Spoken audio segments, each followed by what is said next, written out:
Hey guys, welcome back to our channel Skill People and in this series of digital marketing जो हम बात कर रहे हैं वो कर रहे हैं वेबसाइट डेवलपमेंट के बारे में। नेविगेशन क्या होता है उसके बारे में हमने जाना था। आज की इस क्लास में हम जानेंगे कितने टाइप के नेविगेशन होते हैं, कौन कौन से ऐसे वेबसाइट के पार्ट होते हैं जिसमें हम नेविगेशन पुट करते हैं और इन नेविगेशंस को लगाने से हमारी वेबसाइट पे किस किस तरह से फायदा होता है।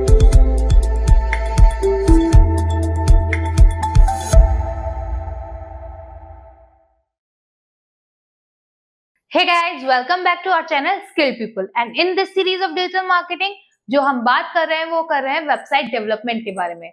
इस वेबसाइट डेवलपमेंट में हमने अब तक समझा कि वेबसाइट क्या है, किसे वेबसाइट कहते हैं, वेब पेजेस क्या होते हैं, सब पेजेस क्या होते हैं, लोगोस और कलर थीम का क्या और कितना इंपॉर्टेंस होता है एक वेबसाइट के अंदर।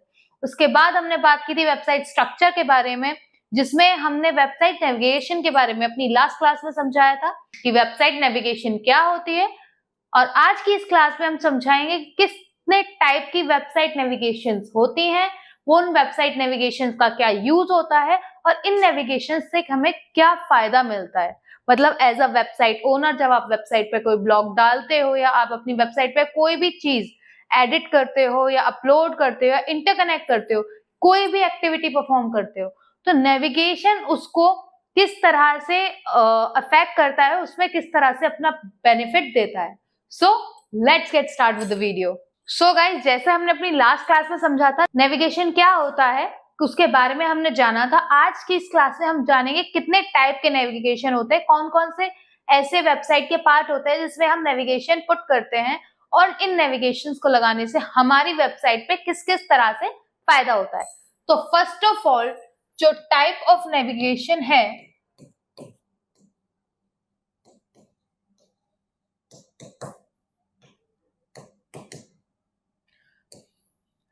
That is main menu.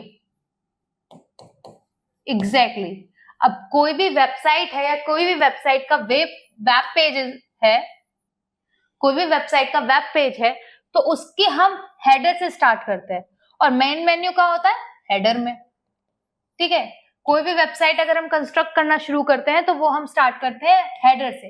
अगर वेबसाइट का कंस्ट्रक्शन हेडर से स्टार्ट होगा तो उसका स्ट्रक्चराइजेशन भी हेडर से ही स्टार्ट होगा। तो जो फर्स्ट हम यहाँ मेन मेन्यू में जो पेज इंटरलॉक करते हैं, जो पेज कनेक्ट करते हैं, जैसे यहाँ होम पेज होता है, ठीक है, अबाउट अस पेज होता है,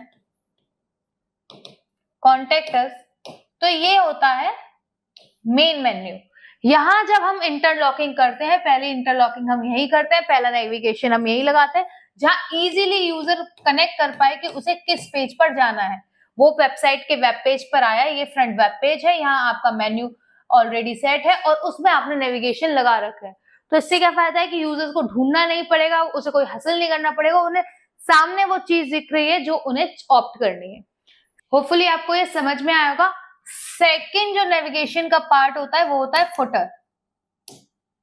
फिर से ये एक वेब पेज है, फर्स्ट नेविगेशन यहां लगा हुआ है मेन्यू बार में, सेकंड नेविगेशन लगता है यहाँ फुटर में। फुटर होता है वेब पेज का सबसे बॉटम वाला हिस्सा जहां आप अपनी कॉन्टेक्ट डिटेल डालते हो, ठीक है, या अपना कोई भी पेज के आप ये नेविगेशन लगा सकते हो। अक्सर फुटर में जो नेविगेशन लगते हैं वो लगते हैं आपकी पॉलिसीज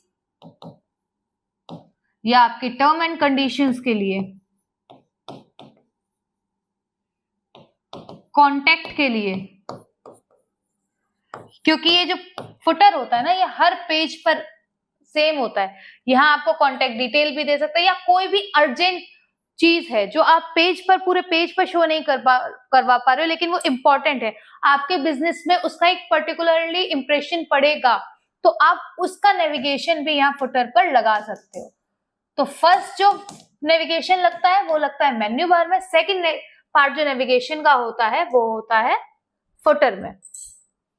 होपफुली आपको ये समझ में आएगा। और फुटर नेविगेशन में सबसे ज्यादा जिन चीजों पर ध्यान दिया जाता है वो है policies, term and conditions, contact and obviously some important point जो आप पेज में कहीं मेंशन नहीं करवा पा रहे हो। फॉर एग्जांपल अगर आप कोई भी रिलेटेड पेज है जो आपके वेबसाइट पेजेस में तो नहीं है बट आपने एड ऑन कर रखा है, जहां आप अपने सर्विसेज के बारे में और ज्यादा डिफाइन कर आप लगा सकते हो। आपके बिजनेस में अगर कोई फायदा देने वाली चीज है उसको आप यहाँ इंटरलॉक कर सकते हो। और सबसे अच्छी बात यह है कि फुटर हर पेजेस में सेम रहता है, मेन्यू हर पेज का सेम रहता है, हेडर और फुटर हर पेज में सेम रहता है। आप चेंज भी कर सकते हो बट जनरली सेम रहता है। तो सेम रहता है तो यहाँ जो आप इंफॉर्मेशन दोगे वो हर पर्टिकुलर पेज में होगी। Even it's a blog page, even it's a contact page, even it's a home page, about page, service page, doesn't matter, हर जगह ये हेडर और फुटर सेम रहेगा। तो जो नेविगेशन आप यहाँ फुटर में लगाओगे वो हर जगह आपकी ऑडियंस को शो होगी। जो थर्ड नेविगेशन हम लगाते हैं वो लगाते हैं ऑन साइड बार। अब ये साइड बार क्या होता है मैं आपको समझाती हूँ। ये आपका पेज है, यहाँ आपका हेडर है, फाइनलाइज है, फुटर है, फाइनलाइज है। ये दो जो चीजें होती हैं ये मैंने जैसे आपको अभी बताया कि हर पेज में परमानेंट होती हैं। फिर आपने कभी नोटिस किया होगा कि आप यहाँ कंटेंट देखते हो और यहाँ रनिंग में आपको चाहे लेफ्ट साइड में या राइट साइड में कुछ ऐसे ब्लॉग्स बने दिखते हैं। अब ये ब्लॉग्स क्या होते हैं, यहाँ आपको कोई भी एक ब्लॉग दिखेगा या कोई इमेज दिखेगी, उसके नीचे कंटेंट लिखा होगा और यहाँ लिखा होगा लर्न मोर या सी मोर। ये जनरली प्रोडक्ट पेजेस में या ब्लॉग पेजेस में ज्यादा देखने को मिलता है। ठीक है, यहाँ फिर एक और होगा, फिर यहाँ सेम, लर्न मोर या सी मोर या नो मोर, कुछ भी यहाँ ऐसे। ये इमेज है, यहाँ 2-3 लाइन लिखी होती है, उसके बाद ये CTA डाल दिया होता है। ये जो CT है ये डाल दिया होता है। कई जगह आपने चीज नोटिफाई की होगी। और ये कभी लेफ्ट साइड में होता है, कभी राइट साइड में होता है, डजंट मैटर। तो ये होता है साइड बार। जो ये आपके साइड होती है ना, ये हिस्सा, मतलब ये अगर मैं यहाँ एक लाइन से आपको समझाऊं तो ये हेडर है, ये फुटर है, ये साइड बार होते हैं, ये होता है मेन पेज। ठीक है, तो ये जो साइड बार में आपको ऐसे कॉलम दिखते हैं, ये अक्सर या तो आपको प्रोडक्ट पेज पे दिखेंगे मेजरली, या आपको दिखते हैं ब्लॉग पेज पे। कई लोग ने अपनी वेबसाइट के हर पेजेस पे लगा देते हैं बट जनरली ये प्रोडक्ट या ब्लॉग्स के पेज पे होते हैं। तो यहाँ अगर प्रोडक्ट के बारे में कोई इंफॉर्मेशन है तो यहाँ उसी से रिलेटेड एक प्रोडक्ट के बारे में और बताया जा रहा है। यहाँ उसे इंटरकनेक्ट कर दिया कि अगर आपको इस XYZ प्रोडक्ट में इंटरेस्ट है तो हो सकता है आप इस चीज में भी इंटरेस्टेड हो।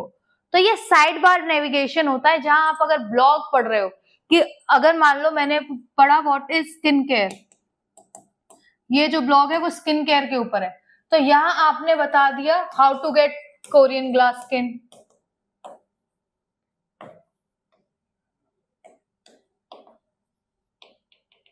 ये दूसरा ब्लॉग हो गया स्किन केयर प्रोडक्ट अंडर 500। ठीक है, अंडर 500। तो ये क्या हुआ, आपका ये जो मेन पेज पे जो ब्लॉग है वो आपके स्किन केयर के अकॉर्डिंग है। मतलब यहाँ आपका जो रूट टॉपिक है वो ये रहा। ठीक है, अब इस रूट टॉपिक से जो रिलेटेड जो सब टॉपिक्स के आपने ब्लॉग लिखे उनका लिंक आपने अपने साइड बार पे चिपका दिया कि how to get Korean skin या how to get skin care product under 500। तो ये क्या हुआ, जिस इंसान को इस चीज में इंटरेस्ट है, हो सकता है कि उसका इंटरेस्ट इन ब्लॉग्स के ऊपर भी हो। तो यहाँ अगर ऑडियंस हमारी आई है तो हम उसे डायरेक्ट करते हैं कि अगर आप ये चीज पढ़ रहे हो तो होपफुली ये जो पर्टिकुलर टॉपिक्स है, ये जो चीज हमने यहाँ एड ऑन की है, इसमें भी आपका कोई ना कोई बेनिफिट होगा। ये होते हैं वेबसाइट पे वो एरियाज जहां हम नेविगेशन पुट कर सकते हैं। तो फर्स्ट है हेडर, सेकंड है फुटर, थर्ड है साइड बार। ठीक है, कुछ कंटेंट में भी हम लगा देते हैं नेविगेशन, जो मैंने आपको कल बताया था कि कोई भी CTA में आप किसी पेज को पुट कर सकते हो, आप लगा सकते हो, वो भी है, वो आपकी पर्सनल चॉइस है। ठीक है, आपको मतलब मेन पेज के कंटेंट के नीचे CTA लगाना है या इंटरलिंकिंग करनी है, वो आपकी पर्सनल चॉइस है। बट ये जो नेविगेशन होते हैं ये इंपॉर्टेंट होते हैं, ये मस्ट होते हैं कि एटलीस्ट इतने नेविगेशन तो आपके पास होने ही चाहिए ताकि यूजर एक्सपीरियंस आपका अच्छा रहे। फोर्थ नेविगेशन है हैमबर्गर नेविगेशन। ठीक है, अब ये नेविगेशन क्या है, ये है आपका फोन नेविगेशन। फोन नेविगेशन कैसे, मैं बताती हूँ। फॉर एग्जाम्पल ये आपके फोन की स्क्रीन है, ठीक है, आजकल तो सब स्मार्टफोन चला रहे हैं, तो ये आपके फोन की स्क्रीन है, ये आपकी वेबसाइट है। यहाँ आप साइड में देखोगे या 3 ऐसी लाइन बनी रहती हैं, ये क्या होता है, ये आपका मेन्यू होता है। तो यहाँ ये क्यों है, देखो कई बार क्या होता है, जो वेबसाइट है सिर्फ इंसान ऐसा नहीं होता कि लैपटॉप में ही खोलेगा। वेबसाइट का आजकल का जो 90% यूजर्स होता है वो होता है फोन के थ्रू। तो आपको अपनी वेबसाइट का स्ट्रक्चर बनाने के, जैसे कि हम स्ट्रक्चर के बारे में बात कर रहे हैं, तो स्ट्रक्चर बनाते हुए एक चीज का बहुत इंपॉर्टेंट ध्यान रखना होगा कि आपकी वेबसाइट मोबाइल फ्रेंडली हो, ठीक है, टैबलेट फ्रेंडली हो, मतलब डिवाइस के अकॉर्डिंग आपकी वेबसाइट अपना फ्रेम एडजस्ट कर सके। अगर फॉर एग्जांपल में लैपटॉप की स्क्रीन कैसी होती है, हॉरिजॉन्टल, ठीक है, और फोन की स्क्रीन कैसी होती है, वर्टिकल। अब जो चीज आपने इस हिसाब से बनाई है उसे आपको इस स्क्रीन के अंदर, इस फॉर्मूला के अंदर पुट करना है। तो कैसे करोगे, तो ये चीज आपको ध्यान रखनी होगी कि आपके यूजर्स को आपकी वेबसाइट पर कोई प्रॉब्लम ना हो। तो जब आप ये करते हो तो सेम गोज विद नेविगेशन, कि आपने जो नेविगेशन पुट किए हैं वो आपकी लैपटॉप वाली स्क्रीन पे तो वर्क कर रहे हैं, क्या वो फोन की स्क्रीन में जो फोन यूजर्स फोन के थ्रू आपकी वेबसाइट पर विजिट कर रहे हैं, क्या उनके लिए वो उतने ही फ्रेंडली है जितना अपने अपने लैपटॉप वाले ऑडियंस के लिए रखा है। तो यहाँ होता है हैमबर्गर, यहाँ हमने क्या किया, ये इतना बड़ा मेन्यू देने की बजाय, इतना बड़ा हेडर देने की बजाय छोटा सा हेडर कर दिया ताकि उसका एक्सपीरियंस, समझिए ये स्क्रीन ही हमारे पास छोटी है तो हम उसमें एक्सपीरियंस में कोई कमी ना आए, इसलिए यहाँ हैमबर्गर मेन्यू डाल देते हैं कि यार बहुत छोटा है, या 3 डॉट के अंदर हमने अपनी पूरी कहानी लिख दी। यहाँ इस पे आप क्लिक करोगे तो आपको पेज खुल के आ जाएंगे, पेज पे क्लिक करोगे सब पेजेस खुल के आ जाएंगे। सेम वो फुटर, फुटर में क्या होता है, फुटर भी आपको इस तरह से एडजस्ट करना होता है कि यहाँ वो इतनी बड़ी स्क्रीन पे आ रहा है और यहाँ उसे इतनी सी स्क्रीन में आ रहा है, तो आपकी डिटेल्स किस तरह, कैसे नेविगेशन आप एडजस्ट करोगे उसके अंदर। तो ये भी बहुत इंपॉर्टेंट बात है कि आपको ये बात याद रखनी है कि वेबसाइट यूजर सिर्फ लैपटॉप से इन वेबसाइट एक्सेस नहीं करते हैं, वो फोन से भी करते हैं। तो आपका जो नेविगेशन सिस्टम है, जो आपने ब्लॉग्स या साइड नेविगेशन पुट किया है, यहाँ अगर कोई साइड नेविगेशन है या फुटर में नेविगेशन आपने जो लगाए हुए हैं या हेडर में आपने जो लगाए हुए हैं, मतलब वेबसाइट का जो भी कंस्ट्रक्शन है वो क्या फोन स्क्रीन फ्रेंडली है, तो ये नेविगेशन भी पुट करना है, ये चीज एक्सेस करना है, इस चीज के ऊपर आपको नोटिफाई करना पड़ेगा अपनी ऑडियंस को भी और खुद को भी। अगर वो आपके मोबाइल फ्रेंडली नहीं है, लोगों को आपके मोबाइल में एक्सपीरियंस अच्छा नहीं बना, तो आपके लिए ये अलार्मिंग सिचुएशन है, बिकॉज 90% लोग आजकल अक्सर वेबसाइट ये हो या कोई भी सोशल लिंक हो उसको फोन के थ्रू ही एक्सेस करते हैं। तो मतलब 90% ऑडियंस आप खो दोगे अगर आपका वेबसाइट स्ट्रक्चर फोन के अकॉर्डिंग नहीं है, आपका नेविगेशन सिस्टम फोन के फ्रेंडली नहीं है। तो सो गाइज, अब तक हमने बात की नेविगेशन सिस्टम क्या होता है, नेविगेशन को हम कहाँ वेबसाइट के किस किस एरिया में पुट कर सकते हैं। अब हम बात करते हैं कि नेविगेशन इतना इंपॉर्टेंट क्यों है। ठीक है, देखो ये जो क्यों वाला सवाल है ना, ये मेरे मन में रोज आता है कि अगर ये है तो क्यों है, इसकी जरूरत क्या है, क्या इसकी इतनी जरूरत है भी, या हम इसे बिना बात के इतना हाइप दे रहे हैं। तो देखो, सबसे पहले नेविगेशन यूजर एक्सपीरियंस को एनहेंस करता है। अब यूजर एक्सपीरियंस को कैसे एनहेंस करेगा, देखो कोई भी यूजर आपकी वेबसाइट पर आएगा, उसे इजीली डाटा मिल रहा है, ठीक है, उसे इजीली डाटा मिल रहा है या उसे इजीली इंफॉर्मेशन मिल रही है, जो भी चीज वो लेने आया है, या इजीली प्रोडक्ट मिल रहा है। एक यूजर आपकी वेबसाइट पर आया है, उसे इजीली सब कुछ मिल रहा है, सब कुछ सॉर्टेड है, सब कुछ आपकी उसमें प्लानिंग के अकॉर्डिंग स्ट्रक्चराइज है। तो वो क्या करेगा, उसके लिए कुछ भी हेक्टिक नहीं है, उसे जो चीज चाहिए उसे इंटरकनेक्टेड मिल रही है, तो उसका एक्सपीरियंस कैसा रहेगा, उसका एक्सपीरियंस कैसा रहेगा, उसका एक्सपीरियंस रहेगा अच्छा। और एक अच्छा एक्सपीरियंस अगर आप एक कस्टमर को दोगे तो ही विल बी एक हैप्पी कस्टमर। एक हैप्पी कस्टमर आपका एक परमानेंट लॉयल कस्टमर भी बन सकता है। तो ये चीज सबसे पहले हम नोटिफाई करवाते हैं कि यूजर एक्सपीरियंस कैसा रहेगा हमारी वेबसाइट का। मैंने कल भी बताया था वेबसाइट दो लोगों के लिए बनती है, एक यूजर एक गूगल। तो यूजर एक्सपीरियंस इज मस्ट, उसे इजीली हर चीज सॉर्टेड प्लानिंग के साथ मिलेगी। वो ज्यादा टाइम आपकी वेबसाइट पर इन्वेस्ट करेगा। हो सकता है वो आपके प्रोडक्ट या सर्विसेज में भी इन्वेस्ट करे। हो सकता है जो प्रोडक्ट वो लेने आए अगर उसे इजीली वो चीज मिल जाए, उसकी डिस्क्रिप्शन, उसकी इंफॉर्मेशन या कोई भी जो नॉलेज वो प्रोडक्ट या आपकी सर्विसेज के बारे में जानना चाहता है उसे इजीली मिलेगी, तो वो जरूर जरूर आपका एक लॉयल कस्टमर बनेगा। सेकंड है गूगल रैंकिंग। अब नेविगेशन से गूगल रैंकिंग कैसे होती है, देखो इसके बारे में मैंने कल भी बात की थी। गूगल रैंकिंग, अब नेविगेशन से गूगल रैंकिंग किस तरह से इफेक्ट करती है इसके बारे में मैंने लास्ट क्लास में भी बात की थी। देखो गूगल है ना, तो जैसे मैंने आपको बताया वेबसाइट दो लोगों के लिए बनती है, एक यूजर एक गूगल। तो गूगल के लिए वेबसाइट को रीड करना बहुत इजी हो जाता है। अब वेबसाइट को रीड कौन करेगा, वेबसाइट को रीड करता है गूगल का बॉट, ठीक है। अब जब आपकी वेबसाइट, अगर आपकी वेबसाइट स्ट्रक्चराइज है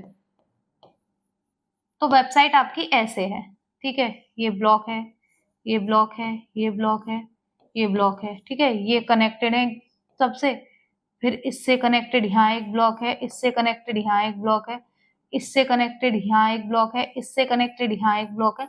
इस तरह का एक स्ट्रक्चराइज डाटा है आपके। इनसे, इन दो जो मिडिल ब्लॉक है इनसे कुछ भी कनेक्टेड नहीं है। फिर इससे कनेक्टेड डाटा है, इससे कनेक्टेड डाटा है, फिर इससे कनेक्टेड डाटा है। तो अगर इस तरह से स्ट्रक्चराइज डाटा मिलेगा ना तो उसे पता है कि किस तरह जाना है। पर अगर नेविगेशन ही नहीं है, ठीक है, अगर यहाँ नेविगेशन नहीं है तो ये आपकी वेबसाइट है, ये यहाँ भी घूम रही है, यहाँ भी घूम रही है, यहाँ भी घूम रही है, यहाँ भी है, ये भी है, ये भी है, ये भी है, ये भी। अब बताओ दोनों स्ट्रक्चर्स में से कौन से स्ट्रक्चर के साथ आप रीड कर पाओगे आसानी से? ऑब्वियसली बात है ये चीज जो इजीली स्ट्रक्चराइज है। तो गूगल बॉट में भी इजीली वो आपको रीड कर पाएगा। जिस तरह से आपके यूजर्स आपकी वेबसाइट को एक्सेस कर पाते हैं, यूज कर पाते हैं, सेम गोज विद बॉट कि वो आपकी वेबसाइट को किस तरह से एक्सेस कर पाता है, किस तरह से रीड कर पाता है। क्योंकि अगर वो इजी टू रीड होगी, अगर वेबसाइट इजी टू रीड होगी तो वो इजी टू इंडेक्स होगी, ठीक है। इजी टू इंडेक्स हुई तो इजी टू रैंक होगी, ठीक है। ये वेबसाइट इजी टू इंडेक्स है, इजी टू रैंक है, इजी टू रीड है। लेकिन अगर वेबसाइट आपकी स्ट्रक्चराइज नहीं है तो ना वो इजी टू रीड होगी, ना वो इजी टू इंडेक्स होगी, ना वो इजी टू रैंक होगी। इनमें से कोई भी चीज उसे नहीं मिलेगी, ठीक है। ना वो आसानी से गूगल आपकी वेबसाइट को रीड कर पाएगा, ना आसानी से वो आपको इंडेक्स कर पाएगा, ना आपकी वेबसाइट को आसानी से रैंकिंग मिल पाएगी। जब आपकी वेबसाइट को रैंकिंग नहीं मिल पा रही है तो टॉप पे या फर्स्ट पेज पे वेबसाइट का रैंक करना तो नेक्स्ट टू इम्पॉसिबल है ना, ठीक है। यहाँ तो आप यहाँ तो इस एरिया में तो आप रैंक कर जाओगे क्योंकि यहाँ तो आपकी स्ट्रक्चराइज वेबसाइट है, सारी चीजें इजी टू अंडरस्टैंड है। बट अगर इस तरह की आप वेबसाइट बनाओगे तो यहाँ तो रैंकिंग मना है बिल्कुल, यहाँ तो आप कर ही नहीं पाओगे क्योंकि आपकी वेबसाइट के खुद के अंदर इतना ज्यादा सब कुछ हलवा हो गया है कि जब गूगल समझ ही नहीं पाएगा तो रैंकिंग बहुत दूर की बात है, ठीक है। और एक और चीज है, और इसके बाद एक और लास्ट पॉइंट है जिसके लिए नेविगेशन सिस्टम का वेबसाइट पर होना बहुत इंपॉर्टेंट है, दैट इज बाउंस रेट।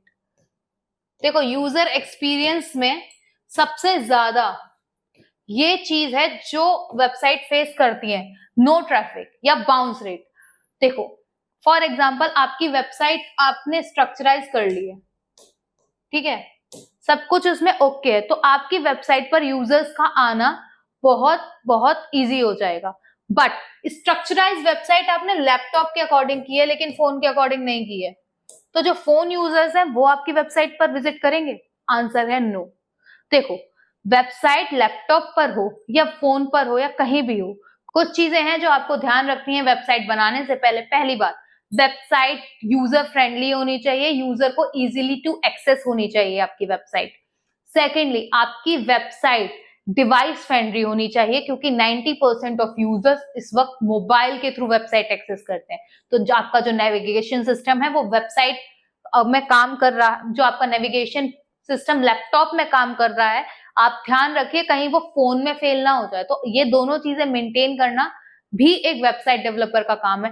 तीसरा, अगर आपकी वेबसाइट पर डाटा इंफॉर्मेटिव नहीं है, डाटा स्ट्रक्चराइज नहीं है, डाटा एक दूसरे से लिंक नहीं है, तो भी यूजर्स को एक्सपीरियंस अच्छा नहीं मिलेगा। यूजर्स आपकी वेबसाइट पर अपना जो भी डिस्क्रिप्शन या जो भी इंफॉर्मेशन या जो भी प्रोडक्ट परचेज करने आए हैं वो वहां नहीं कर पाएंगे। क्यों? क्योंकि वहां चीजें ही स्ट्रक्चराइज नहीं है। जब मतलब कबर्ड में इंसान को चीज ढूंढने से मिलेगी ही नहीं तो उसे ग्रैब कैसे करेगा?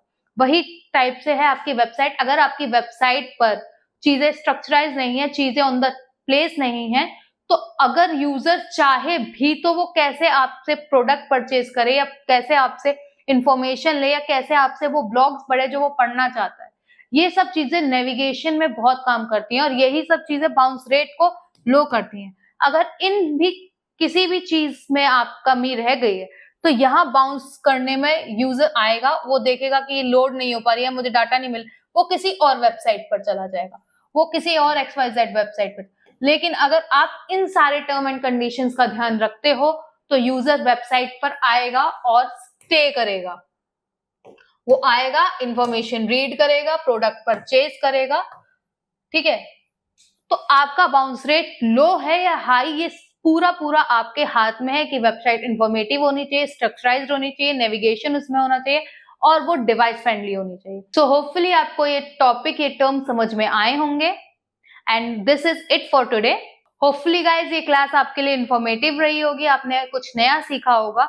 और अगर इस टॉपिक से रिलेटेड कोई भी इश्यू, क्वेरी या कोई और इन्फॉर्मेशन है जो आपको चाहिए, do let us know in the comment box. And for more such amazing videos, like, share, subscribe, and obviously you know that, hit the bell icon.